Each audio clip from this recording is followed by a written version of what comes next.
ને મિત્રો મજામાં? મિત્રો આપણે દ્વિઘાત સમીકરણ ધોરણ 10 ની અંદર પણ પૂછાય છે અને વારંવાર આ બધા પ્રશ્નો પૂછાય છે. એમાં કંઈક નવું એટલા માટે કે જે પ્રશ્ન પૂછનાર છે એને પણ ઈચ્છા હોય છે કે કંઈક નવું પૂછવું. તો અહીંયા જે કંઈ મૂકીએ છીએ એકદમ અગત્યનું હોય છે. તમે સપોઝ ઇગ્નોર કરો છો તો તમને નુકસાન થશે, અને જો તમે રિયલી આ બધી વાત એક્સેપ્ટ કરશો તો ક્યાંક ને ક્યાંક ફાયદો થશે. મિત્રો વાત આટલું જ રાખવાનું કે આપણે સતત શીખીએ. સતત શીખવાનું આપણો જે ભાવના છે ને, તો એ તમને ક્યાંક ને ક્યાંક ઉપયોગી થાય છે. અને એટલે જ હું વૈવિધ્યસભર પ્રશ્નો મૂકવાનો પ્રયાસ કરીશ. જેમ કે સમીકરણ ખાલી જગ્યાનો એક ઉકેલ 3 છે. હવે આનો અર્થ સાદો સીધો એ થાય કે એક્સ ની જ્યારે તમે 3 વેલ્યુ મૂકો છો ત્યારે આ સમીકરણના સમાધાન થાય છે. બરાબર, કારણ કે એનો ઉકેલ 3 છે, એનો બીજ 3 છે. તો આ એક વાત છે. તો તમારે એક્સ ની જગ્યાએ 3 મૂકીને ચેક કરવાનું. જેમ કે એક્સ નો વર્ગ એટલે કે 3 નો વર્ગ ઓછા 3 ઓછા 6.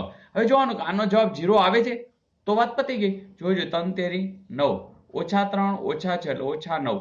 તો 9 ઓછા 9 0 આવી જાય છે. ધેટ મીન્સ ફાઇનલ, આગળ કંઈ ચેકિંગ કરવાની જરૂર છે નહીં. તો એ જવાબ તમારો સાચો છે. તો કોઈ એક ઉકેલ અથવા બીજ તમને આપી દીધું હોય તો સમીકરણનું સમાધાન કરતું હશે. સમાધાન એટલે બરાબર 0 જે લખ્યું તો 0, 5 લખ્યું તો 5, એ જવાબ એની અંદર આવતો હોય. જોઈએ નેક્સ્ટ. મિત્રો તમે અહીં જોશો કે 4 છે એ સમીકરણ આ જે છે x વર્ગ વત્તા x ઓછા 8 બરાબર 0 નું એક બીજ છે.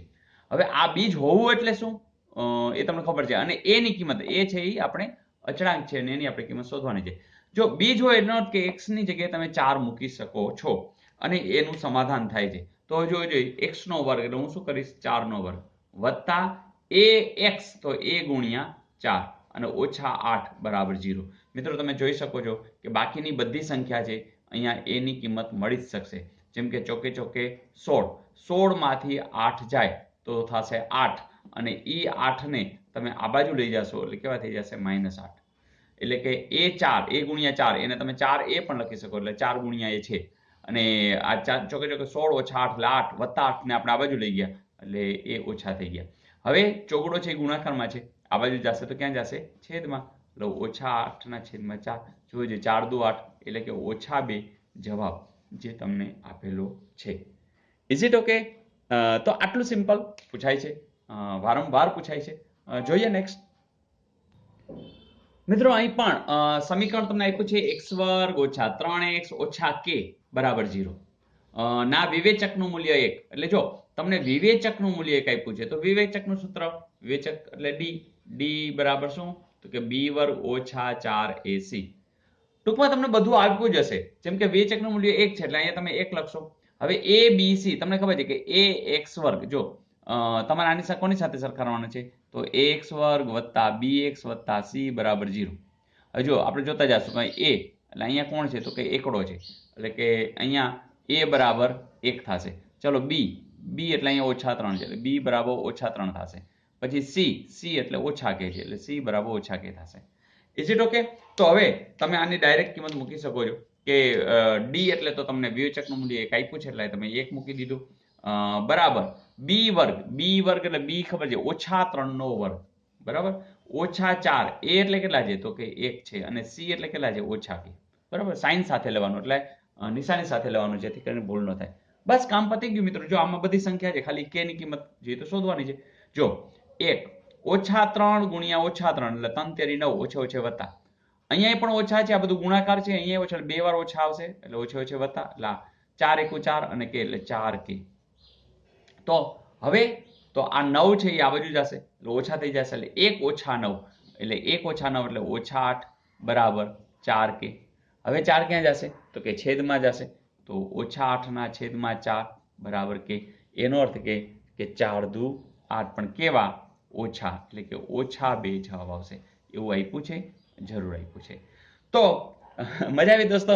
તો આવું પૂછાય છે અને આવું તમને જરૂરથી આવડશે. જો તમે 10મા ધોરણમાં છો તો ખાલી જગ્યામાં એમસીક્યુમાં પૂછાય છે અને અન્ય પરીક્ષાઓમાં પણ વારંવાર પૂછાય છે. તો મિત્રો હોમવર્ક આપી દઉં? ચલો આપી દઉં. તો તમારા હોમવર્કની અંદર આટલું જ કરવાનું છે કે દ્વિઘાત સમીકરણમાં બી વર્ગ બરાબર શું હોય ત્યારે સમીકરણના બીજ સમાન થાય. આ એ, આ બી, આ સી અથવા ડી. તો ચલો, મને ખબર જ છે કે તમને આવડી જવાનું છે, તો ટ્રાય કરી અને કોમેન્ટ્સમાં જરૂરથી લખી નાખજો. અને હા, ગઈકાલનું હોમવર્ક. મિત્રો, આ પ્રશ્ન જે પૂછેલો એ એકદમ ફાઇન છે. ફાઇન એટલા માટે છે કે તમે એની અંદર ઊંડાણમાં ગયા છો કે કેમ એ ખબર પડશે. જેમ કે દ્વિઘાત સમીકરણના બીજ સમય છે, તેથી સમય એટલે વાસ્તવિક છે, તમને ખબર છે. મેં સંખ્યાઓ વિશેની પણ વાત કરી છે. પ્રાકૃતિક સંખ્યા, સમય સંખ્યા, વાસ્તવિક સંખ્યા, બધી વાતો છે એ જરૂરથી સંખ્યાઓ વિશેના વિડીયો જોઈ લેજો. હવે મિત્રો, અહીંયા ડી છે શૂન્ય કરતા મતલબ ઋણ છે. હવે આપણે એક પણ ખબર છે કે દ્વિઘાત સમીકરણના બીજ સમય હોય તો ડી છે શૂન્ય કરતા મોટા હોય એટલે ધન હોય, તો આ તો સાચું છે. પણ મિત્રો, બધા વિકલ્પો જોવાના. તો આ અહીંયા પણ આપ્યું છે ને પાછું એમ કીધું ડી પૂર્ણ વર્ગ છે. પૂર્ણ વર્ગ એટલે જેમ કે 1, 4, 9, 16 એમ કે જેનું વર્ગમૂળ પૂર્ણ સંખ્યા નીકળે એવા. તો એવું છે. તો એનાથી આગળ કીધું છે કે આ પણ છે, આ પણ છે, અને હજી વધારે એ બી સી સમય સંખ્યા. મતલબ કે તમને જે સ્વરૂપ આપ્યું હોય ને ax વર્ગ વત્તા bx વત્તા c બરાબર 0, એમાં abc છે ને એ પણ સમય છે. એટલે કે ક્યાંય વર્ગમૂળ 5 કે એવું નથી આવતું, રાઈટ? તો આવી વાત હોય તો આમાંથી કયો વિકલ્પ સાચો? તો મિત્રો યાદ રાખજો, જે આ છેલ્લો વિકલ્પ છે એ સાચો છે. સોરી, આ વિકલ્પ છેલ્લો કે ડી છે એ ધન પણ હોવા જોઈએ, ડી પૂર્ણ વર્ગ પણ હોવા જોઈએ, અને એબીસી પાછી આ સમય હોવા જોઈએ. બરાબર? તો આ નહીં ચાલે, અસમય નહીં ચાલે. તો મિત્રો, આવી વાત જે અતિ અગત્યની ગણાય અને એવું જ પૂછે જ્યારે એ લોકોને એમ થાય કે થોડુંક નવું પૂછ્યું છે, થોડુંક હાર્ડ પૂછ્યું છે, થોડુંક ઊંડાણવાળું પૂછ્યું છે. મિત્રો, મારો પ્રયાસ તો એવો રહેશે કે તમે સર્વાંગી રીતે એવું તૈયારી કરીને, એવી તૈયારી હોવી જોઈએ તમારી કે કંઈ પણ પૂછે તમે શ્યોર હોવા જોઈએ. તો આ જે પરીક્ષા છે ને એ પ્રકારની જ પરીક્ષા છે કે જેમાં તમે ક્યાંય ગાફેલ રહેવાના ન જોઈએ. કારણ કે જેટલા તમે ફૂલ તૈયારી સાથે હશો એટલી તમને પેપર દેવાની મજા આવશે અને એ બધા રોકડા માર્ક મળશે. તો મિત્રો, આ કન્સેપ્ટની અંદર બરોબર સમજીને અને તમામ વિડીયો જોશો તો મને લાગે છે કે ક્યાંય વાંધો નહીં આવે. અને એટલા માટે જ હું વધુમાં વધુ વિડીયો મૂકવાનો પ્રયાસ કરું છું. મને લાગે 1700 ને આડેગાડે વિડીયો પહોંચી જશે. તો હેતુ એ છે કે આ બધા વિડીયો તમારે જ્ઞાન લેવા માટે ઉપયોગી છે, કોઈ પણ પરીક્ષા માટે ઉપયોગી છે.